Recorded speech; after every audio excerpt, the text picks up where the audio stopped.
രഹസ്യങ്ങളുടെ പിന്നാമ്പറങ്ങൾ തേടുന്ന സീക്രട്ട് ഫയലിലേക്ക് എല്ലാ പ്രേക്ഷകർക്കും സ്വാഗതം.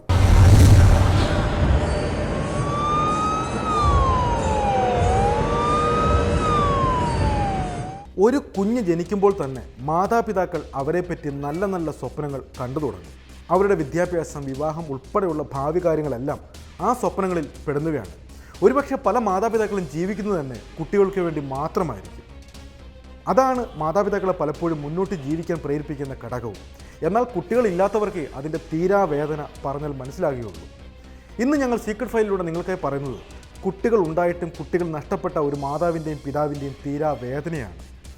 8ാം ക്ലാസ്സിൽ പഠിക്കുന്ന കുട്ടിയുടെ മരണം സ്വാഭാവിക മരണമെന്നാണ് നാട്ടുകാരും ബന്ധുക്കളും വിചാരിച്ചത്.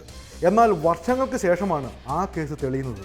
കുട്ടിയുടെ മരണം സ്വാഭാവിക മരണമല്ല, കുട്ടിയെ കൊലപ്പെടുത്തിയതാണ്. കുട്ടിയെ കൊലപ്പെടുത്തിയത് ആരാണെന്ന് കൂടി അറിഞ്ഞതോടെയാണ് വീണ്ടും ഒരു നാട് മുഴുവൻ ഞെട്ടിത്തരിച്ചത്.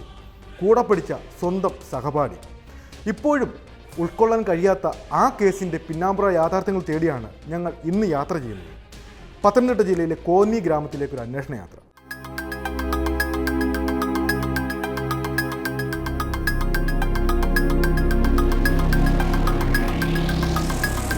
ചെറിയ ജലദോഷമായിട്ടാണ് അവൾക്ക് പനി തുടങ്ങിയത്. സാധാരണയുള്ള പനിയല്ലേ, അതത്ര കാര്യമാക്കാനുണ്ടോ? 1-2 ഗുളിക കഴിക്കുമ്പോൾ പനി മാറും, അതാണ് പതിവ്. അജിത അത്രയേ കാര്യമാക്കിയുള്ളൂ. ചെറിയ പനിയാണെന്ന് കരുതി വലിയ ചികിത്സയ്ക്കൊന്നും പോയതുമില്ല. ജയപ്രകാശിന്റെയും അജിതയുടെയും കണക്കുകൂട്ടലുകൾ ആ രാത്രി തെറ്റുകയായിരുന്നു. രാത്രിയോടെ അഖിലയുടെ പനി കൂടി.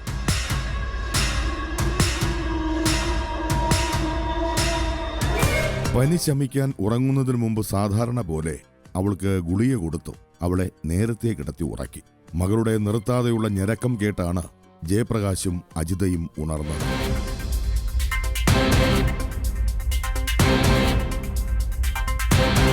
മകൾ എന്തൊക്കെയോ പിച്ചും പേയും പറയുന്നുണ്ട്. മകൾക്ക് വല്ലാത്ത ഒരു മാറ്റം. പനി കഠിനമായിരിക്കുന്നു.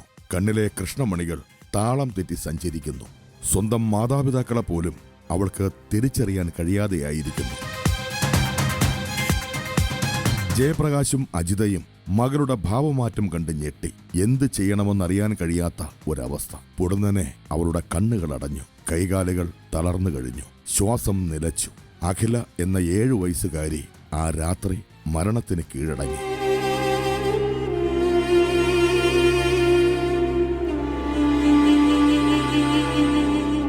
ജയപ്രകാശും അജിതയും മകളുടെ ചേതനയേറ്റ ശരീരത്തെ നോക്കി വാവിട്ട് കരഞ്ഞു. ആ കുഞ്ഞു മാലാഖ ഒരുപാട് സ്വപ്നങ്ങൾ ബാക്കിയാക്കി യാത്രയായി. അമ്മയോടും അച്ഛനോടും ചേട്ടനോടും ഒരു വാക്ക് പോലും പറയാതെ പെട്ടെന്നങ്ങ് പോയി. മോക്ക് 6.5 വയസ്സ്. മോക്ക് പനിയുണ്ടായിരുന്നു. പനി നല്ല പനിയായിട്ട് പനിയുണ്ടായിരുന്നല്ലോ. അല്ല, പനിയായിട്ട് മരണപ്പെടുന്ന രാത്രി. അല്ല, വീട്ടിൽ വെച്ചായിരുന്നു. ആശുപത്രി കൊണ്ടുവന്നതിന് മുമ്പിട്ട് മരിച്ച്. 2 ദിവസത്തിന് മുന്നേ ആശുപത്രി കൊണ്ടുപോയായിരുന്നു. അപ്പം കുറഞ്ഞു. പിന്നെ രാത്രി ഇതുപോലെ കൂടിയായിരുന്നു. നല്ല കഫം ഉണ്ടായിരുന്നു മോക്ക്.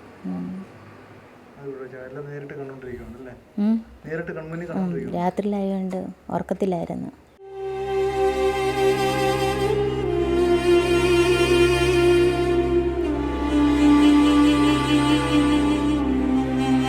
മകളുടെ ശവകുടീരത്തിനരികിൽ ആ അമ്മ നിർനിമേഷയായി നോക്കി നിന്നു. അവൾക്കിഷ്ടപ്പെട്ട പാവക്കുട്ടിയെ അവൾക്കരികിൽ കൊണ്ടുപോയി. അവൾ തങ്ങളെ വിട്ടുപോയില്ല എന്ന് സ്വയം സമാധാനിച്ചു.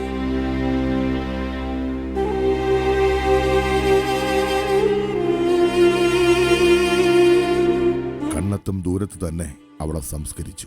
ജയപ്രകാശിന്റെയും അജിതയുടെയും ജീവിതത്തിൽ സംഭവിച്ച ആദ്യത്തെ ദുരന്തം മകളുടെ വേർപാടായിരുന്നു.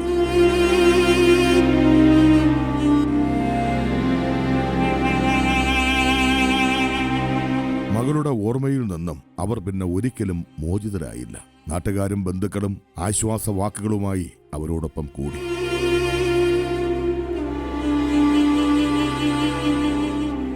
സത്യം പറഞ്ഞാൽ അവർ എങ്ങനെ ജീവിക്കുന്നു എന്ന് ഞങ്ങൾക്ക് തന്നെ ഒരു നിശ്ചയമില്ലാത്തൊരു അവരുടെ ഒരു മനക്കരുത്തിനെ നമ്മൾ എന്ത് പറയണമെന്ന് അറിയത്തില്ല.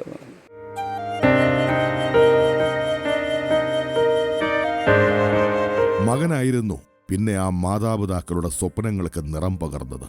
അവനായിരുന്നു പിന്നെ അവർക്കെല്ലാം. അഭിൻ എന്ന 7ാം ക്ലാസ്സുകാരൻ.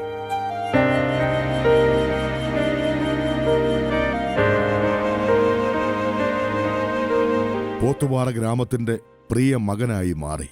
കളിച്ചിരികളും കുസൃതികളും കൊണ്ട് അവൻ എല്ലാവരെയും സന്തോഷിപ്പിച്ചു. പഠനത്തിലോ ബഹുമിടുക്കൻ.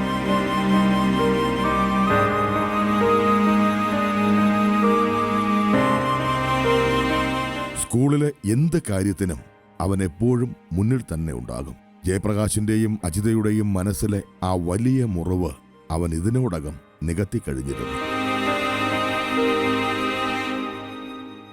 കാര്യം ഒന്ന് നഷ്ടപ്പെട്ടപ്പോൾ അത് പനിയായിരുന്നു. പനിയായിട്ട് ഹോസ്പിറ്റലിൽ ചികിത്സയിൽ നിന്ന സമയത്ത് രാത്രിയിൽ പെട്ടെന്ന് ഉറക്കത്തേക്ക് കിടന്ന് കരഞ്ഞ് അങ്ങനെ കൊണ്ടുപോകാൻ സമയത്താണ് മരിക്കുന്നത്. അപ്പോൾ ഒന്ന് പോയി കഴിഞ്ഞപ്പോൾ രണ്ടാമത്തേന് ആ ഒരു അവസ്ഥ വരരുത് എന്നൊരു കണക്കുകൂടലുണ്ടായിരുന്നു. അപ്പോൾ അതുകൊണ്ടൊരു സംശയം വന്നപ്പം പോലും അവരെല്ലാ ചെക്കപ്പുകളും നടത്തി അതിനകത്ത് ഒരു കുഴപ്പമില്ല, നോർമലാണെന്ന്, ഒരു കുട്ടി ഒരു അസുഖബാധിതനല്ല എന്ന് ബോധ്യപ്പെട്ട സർട്ടിഫിക്കറ്റുകൾ ഇപ്പോഴും കൈവശമുണ്ട്.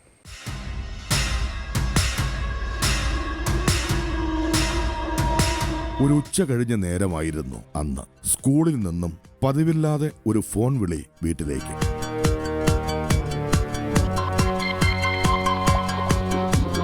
നിങ്ങൾ ആരെങ്കിലും അത്യാവശ്യമായി സ്കൂളിലേക്കൊന്ന് വരണം. അഭിൻ തലചുറ്റി വീണു. ഇതായിരുന്നു സ്കൂളിൽ നിന്നുള്ള ഫോൺ സന്ദേശം.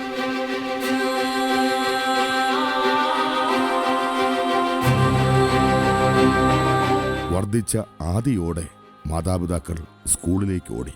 ഒരിക്കലും പ്രതീക്ഷിക്കാത്ത ഒരു ദുരന്തമാണ് അവരെ കാത്തിരുന്നത്. ഈ സമയത്ത് ഞാൻ ഹോസ്പിറ്റലിൽ ചെന്ന വ്യക്തിയാണ്.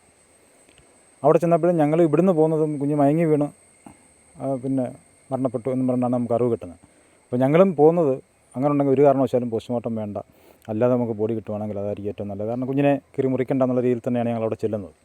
അപ്പോൾ അവിടെ ചെല്ലുമ്പോഴും ഞങ്ങൾ പറയുന്നുണ്ട്.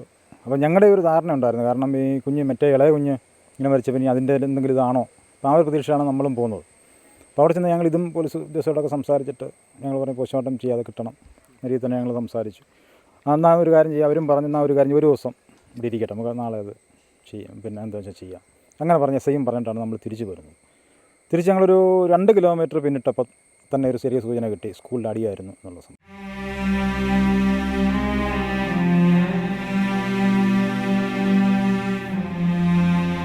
അഭിൻ മരണപ്പെട്ടു. വാർത്ത കേട്ടറിഞ്ഞവർ ഞെട്ടി. ജയപ്രകാശിന്റെയും അജിതയുടെയും ജീവിതത്തിലുണ്ടാകുന്ന രണ്ടാമത്തെ ദുരന്തം.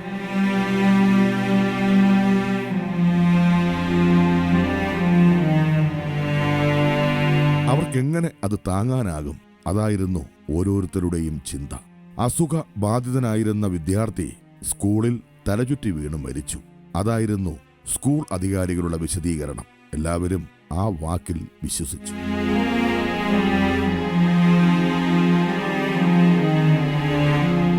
സ്കൂളുകാർ കുട്ടിക്ക് എന്തോ രോഗമാണെന്നുള്ള രീതിയിൽ പറഞ്ഞു വരുത്തുകയും അങ്ങനെ രോഗം വന്ന് മരിച്ചു എന്നുള്ള രീതിയിലാണ് പറഞ്ഞു വരുത്തി. അന്ന് ഞങ്ങൾ കുട്ടിയെ കാണാൻ ചെന്നപ്പോൾ ഹോസ്പിറ്റലിൽ ചെന്നപ്പോഴും അതിന് പോസ്റ്റ്മോർട്ടം ചെയ്തപ്പോഴും ഈ തൊണ്ടയുടെ ഈ 2 ഭാഗത്തും നഖം കൊണ്ട് നല്ല പാടുണ്ടാകും, ആഴത്തിലുള്ള പാടുണ്ടാകും.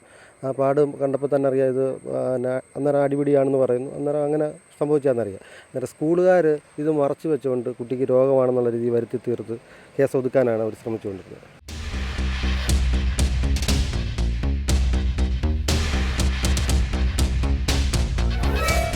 അഭിന്റെ പോസ്റ്റ്മോർട്ടം റിപ്പോർട്ട് കണ്ട് കാഴ്ചക്കാർ ഞെട്ടി. മരിച്ചത് അസുഖം കാരണമല്ല, കുട്ടിയെ ആരോ കഴുത്ത് മുറുക്കി കൊന്നതാണ്. കഴുത്തിലേറ്റ ആഘാതമാണ് മരണകാരണം.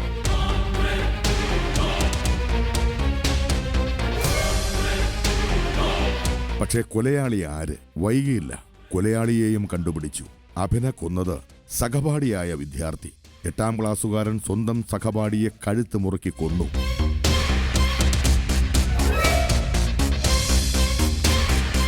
കേട്ടുകേൾവിയില്ലാത്ത ഒരു പുതിയ വാർത്ത പോത്തുപാറ ഗ്രാമം മുഴുവൻ അലയടിച്ചു.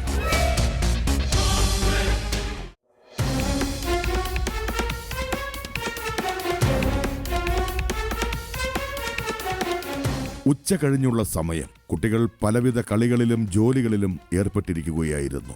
ക്ലാസ് തുടങ്ങുവാനുള്ള ബെല്ലടിക്കാൻ ഇനി കുറച്ച് സമയം കൂടി ബാക്കിയുണ്ട്.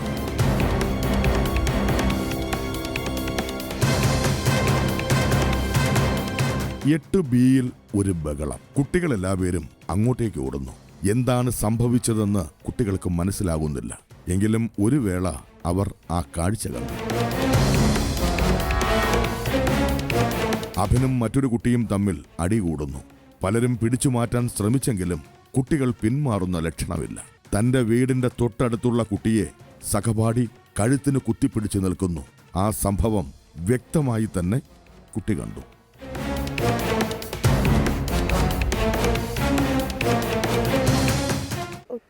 ഉച്ചയ്ക്ക് സംഭവം നടക്കുന്നത്. എന്നിട്ടാണ് ഞങ്ങളെല്ലാവരും ക്ലാസ്സിലിരിക്കുകയായിരുന്നു. അന്നേരമാണ് അപ്പുറത്തെ ക്ലാസ് തൊട്ട് ബാക്കിൽ അവൻ്റെ ക്ലാസ്. അന്നേരം എൻ്റെ ക്ലാസ്സിൽ നിന്ന് കാണാം അവരുടെ ക്ലാസ്സിന്. അന്നേരമാണ് അവിടെ ഭയങ്കര ബഹളം നടന്ന് എല്ലാവരും ഓടുന്നത് കണ്ടു. അന്നേരം എന്തുവെന്നറിയാനെ കൊണ്ട് അങ്ങോട്ട് പോയതാണ്. ചെന്നപ്പോഴാണെങ്കിൽ ഒരു ബെഞ്ചിൻ്റെ അപ്പുറത്തോട്ട് ഇരുന്നിട്ട് അവരൊരു വഴക്കുണ്ടാക്കുമായിരുന്നു. പിന്നെ എവിൻ്റെ ഇവിടെ ഇങ്ങനെ കഴുത്തിനിങ്ങനെ പിടിച്ചുകൊണ്ട് നിൽക്കുമായിരുന്നു. മുറുക്കി പിടിച്ചിട്ടുണ്ട്. അന്നേരം അവൻ അടിക്കാൻ അങ്ങാണ്ട് കൈ പൊക്കിയതാന്ന് തോന്നുന്നു. കൈ പൊക്കി ഇത്രയും വന്നപ്പോഴത്തേന് കൈ അങ്ങ് ഇവിടെ കൈ ഇങ്ങനെ വന്നിട്ട് ഇങ്ങനെ താഴെ ഇടും. അവൻ പെട്ടെന്ന് വിട്ട് അവൻ. അന്നേരം ആണെങ്കിൽ അവൻ താഴോട്ട് അങ്ങാണ്. അപ്പോൾ സാർമാരൊക്കെ ഓടി വന്നു എടുത്തുകൊണ്ട് ഞങ്ങൾ വന്നപ്പോൾ.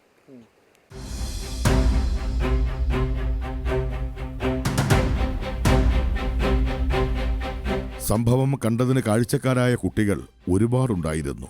പക്ഷേ പുറത്തു പറയാൻ വിദ്യാർത്ഥികൾ ഭയപ്പെട്ടു.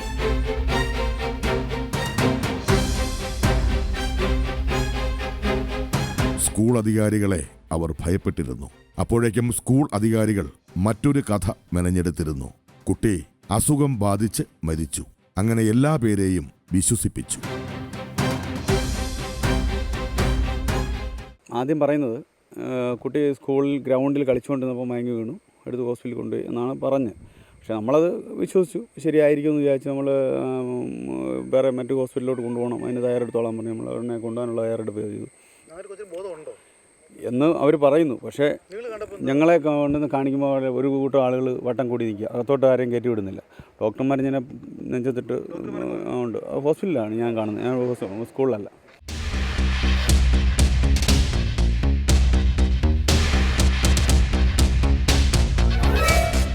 കുട്ടികൾ തമ്മിലുള്ള ചെറിയ അടിപിടി. പക്ഷേ കളി ഒടുവിൽ കാര്യമായി. സഹപാഠിയുടെ മൽപ്പിടുത്തത്തിൽ അഭിന് ജീവൻ നഷ്ടപ്പെട്ടു.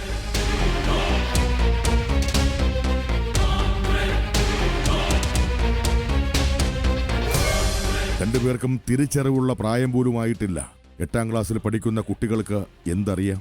നാട്ടിലെയും സ്കൂളിലെയും ആത്മാർത്ഥ സുഹൃത്തുക്കളായിരുന്നു അവർ. കുട്ടികൾ തമ്മിലുള്ള അടിപിടി ആരും അത്ര കാര്യമാക്കിയിരുന്നില്ല. അങ്ങനെ കാര്യമായിരിക്കും. അല്ലാതെ നേരത്തെ ഒരു അടിപിടിയോ വഴക്കോ ഇത്രയും നാൾ അങ്ങനെ സ്കൂളിൽ നിന്ന് ഒരു പരാതി അവന് അങ്ങനെ വന്നിട്ടില്ല. ഇത് പിന്നെ എങ്ങനെ സംഭവിച്ചെന്ന് ഞങ്ങൾക്ക് അറിയത്തില്ല. പിന്നെ ഞങ്ങൾ രണ്ടുപേരും ഇങ്ങനെ മനുഷ്യനാന്നും പറഞ്ഞ് ജീവിക്കുന്നിവിടെ. ഇല്ലയോ?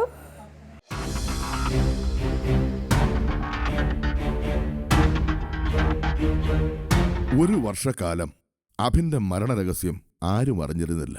പുറത്തു വന്നതെല്ലാം അത്തരത്തിലുള്ള റിപ്പോർട്ടുകളായിരുന്നു. പക്ഷേ സത്യം ഒരു നാൾ പുറത്തു വന്നു. ഒരു വർഷത്തിന് ശേഷം 8ാം ക്ലാസ്സുകാരന്റെ മരണം കൊലപാതകം എന്ന സത്യം.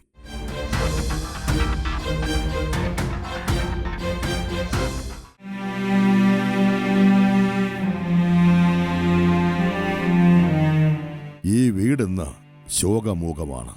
ഈ വീട്ടിൽ കളിച്ചിരികളില്ല, കുസൃതികളില്ല, നൊമ്പരപ്പെടുത്തുന്ന ഓർമ്മകൾ മാത്രം.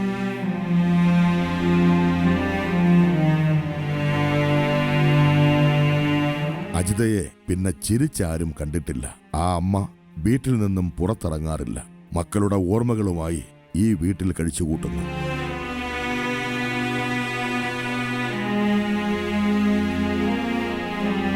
അവർക്കിനിയുള്ളത് മക്കളെക്കുറിച്ചുള്ള ഓർമ്മകൾ മാത്രം. മനസ്സിൽ തികട്ടി വരുന്ന നൊമ്പരത്തെ പുറത്തു കാണിക്കാതിരിക്കാൻ പാടുപെടുന്ന ഒരു പിതാവും.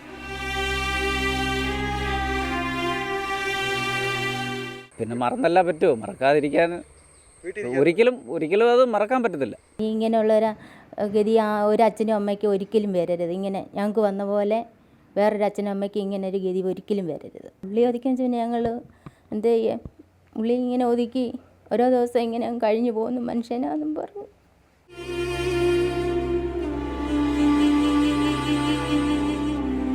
വീടിന്റെ ഇടതുവശത്തും വലതുവശത്തും 2 ശവകുടീരങ്ങൾ, ഒന്ന് മകന്റെയും മറ്റേത് മകളുടെയും. നടുവിലായി ജയപ്രകാശിന്റെയും അജിതയുടെയും ജീവിതവും.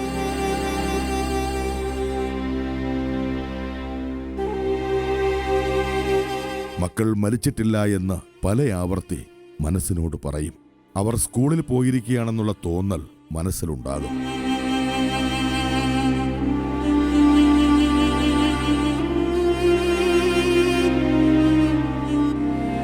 എന്നും മകൻ യാത്ര ചെയ്യാറുള്ള സൈക്കിൾ അമ്മ വൃത്തിയാക്കും. അതൊരു ശീലമായി മാറിക്കഴിഞ്ഞു. മക്കളെ കാണാൻ തോന്നുമ്പോൾ ഓടി അവർക്കരികിലെത്തും.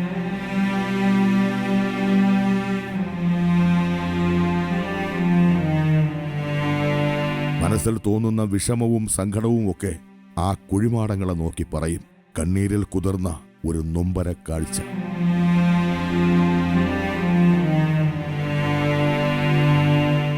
അതും ഇങ്ങനെ മനസ്സ് ഇവിടെ ഇരുന്ന് നീറി ഇരിക്കുകയല്ലേ. പിന്നെ ഞങ്ങളൊക്കെ ഇങ്ങനെ എപ്പോഴും ഉണ്ട്. പിന്നെ എങ്ങോട്ടേലുമൊക്കെ അല്ലാതെ എന്തെങ്കിലും ആരെങ്കിലും വരുന്നുണ്ടെങ്കിൽ അവരുമായിട്ടുള്ള സംസാരിച്ചൊക്കെ അങ്ങനെ അങ്ങ് പോവുക.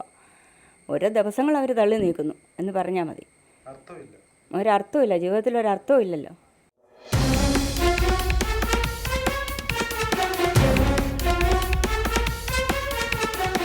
മകനെ കൊന്ന സഹപാഠിയോട് ഈ മാതാപിതാക്കൾ എന്നേ ക്ഷമിച്ചു കഴിഞ്ഞു. അറിയാതെ ചെയ്തുപോയ ഒരു കയ്യബദ്ധമായി മാത്രമേ അവർ ഈ സംഭവത്തെ കണ്ടിട്ടുള്ളൂ. പക്വതയില്ലാത്ത സഹപാഠി ചെയ്ത ഒരു മഹാപരാധം.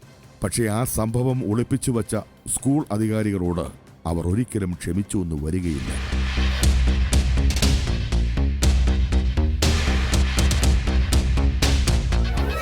പയ്യനോട് എനിക്ക് ഈ പറയുന്ന അല്ല, എത്രയായാലും സ്വാഭാവികമായിട്ടുണ്ടാകുന്ന ഒരു ഇതുണ്ടാകട്ടേ ഉള്ളൂ. പക്ഷേ എനിക്ക് ഈ പയ്യനെക്കാട്ടുപരി ആ സ്കൂളുകാരെന്നോട് ചെയ്ത പ്രവൃത്തിയാണ് എനിക്ക് ഏറ്റവും കൂടുതൽ വിഷമിപ്പിച്ചത്. സ്കൂളുകാരും പിന്നെ അവരുടെ കൂടെ കൂടിയ, അതായത് പി ടി എയുടെ ആൾക്കാർ ഉൾപ്പെടെ. കാര്യം ഇവനെ ഒരു രോഗിയായി ചിത്രീകരിക്കാൻ വേണ്ടി അവർ കള്ളത്തരങ്ങളും അവർ പല രീതിയിലുള്ള അതാണ് ഏറ്റവും കൂടുതൽ എന്നെ വിഷമിപ്പിച്ചത്.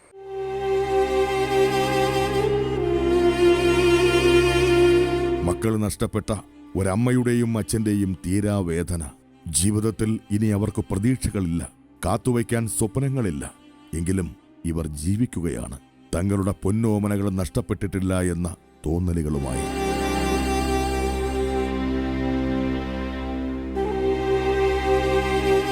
ഇവരുടെ സ്വകാര്യ ദുഃഖത്തിൽ ഒരു ഗ്രാമം മുഴുവൻ അണിചേരുമ്പോൾ ആ സങ്കടക്കടൽ അലിഞ്ഞലിഞ്ഞ് ഇല്ലാതാവട്ടെ.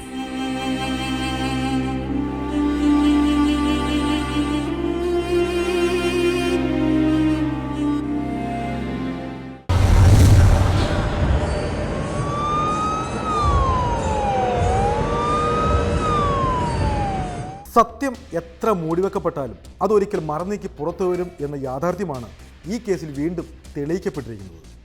സ്വാർത്ഥമതികളായ ഒരുപാട് പേർ ഈ കേസിനെ തേച്ചു മായ്ച്ചു കളയാൻ ഒരുപാട് ശ്രമങ്ങൾ നടത്തി. എന്നാൽ ആ ശ്രമങ്ങളെല്ലാം പാഴാക്കിക്കൊണ്ടാണ് ഇപ്പോൾ സത്യം തെളിയിക്കപ്പെട്ടിരിക്കുന്നത്. ഇനിയെങ്കിലും ഈ കേസിൽ എന്താണ് സംഭവിച്ചതെന്ന് പുറലോകം അറിയട്ടെ. മക്കൾ നഷ്ടപ്പെട്ട ഈ മാതാപിതാക്കളുടെ തീരാവേദനയിൽ ഞങ്ങളും പങ്കുചേർന്നുകൊണ്ട് ഇന്നത്തെ എപ്പിസോഡ് ഇവിടെ പൂർത്തിയാക്കുകയാണ്. ഇനി മറ്റൊരു സംഭവത്തിൻ്റെ പിന്നാമ്പുറങ്ങൾ തേടി മറ്റൊരു നാട്ടിലേക്ക്.